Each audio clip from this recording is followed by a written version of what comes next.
The complaint of death by PowerPoint is often voiced by audiences forced to sit through screen after screen of overstuffed bullet point slides. But presentations don't need to be so dull. As students learn in Bovee and Thill's texts, the most important design decision for a presentation is whether to use conventional structured slides or the looser free-form slides that many presentation specialists now advocate. If the text you're currently using is teaching only conventional bullet point slide design, it isn't preparing students for the expectations of today's workplace. Compare these two rows of slides. The structured slides in the top row follow the same format throughout the presentation.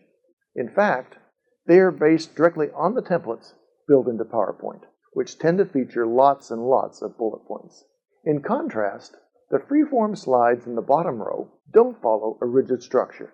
The slides are individually designed to highlight key ideas and overall flow of the presenter's message. For example, the slide in the lower right uses a visual approach to convey the point about listening without criticizing. This complementary approach of compelling images and a limited amount of text is a highlight of freeform design. Freeform designs can enable presentations that are more interesting, more engaging, and ultimately more effective. However, they aren't always the better choice. Bovee and Thill's textbooks encourage students to choose a design strategy after analyzing the situation and audience needs. Structured slides have the advantage of being easy to create. You simply choose a template and start typing. If you're in a crunch, structured slides can save the day, because at least you'll have something to show.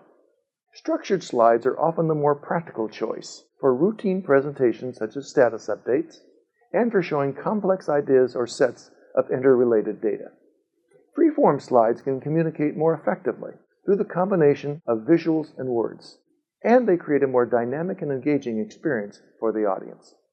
Given their ability to excite and engage, freeform designs are better for motivational, educational, and persuasive presentations, particularly when the slides will be used multiple times and therefore compensate for the extra time and effort required to create them.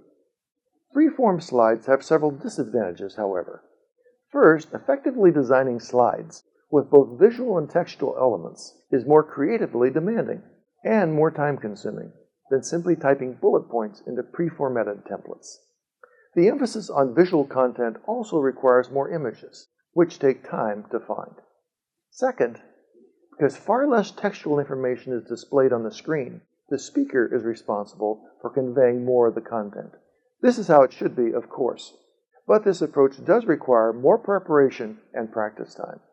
In addition to choosing the right approach for every presentation, Bovee and Thill's text guide students through the design choices for structured and free-form slides, with numerous examples of both types.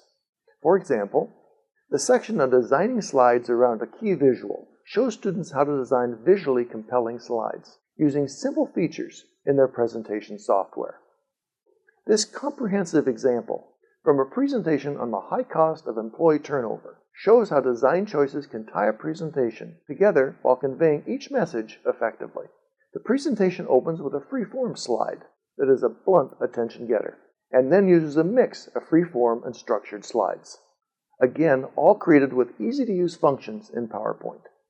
To help your students develop the presentation skills needed to succeed in today's workplace, count on Bovee and Thill's textbooks for up-to-date information and clear, instructive examples. To contact your local rep, to order examination copies, or to get further information about these texts, and to download a large complimentary collection of materials for your classroom, please visit Bovee and Thill's Business Communication blog.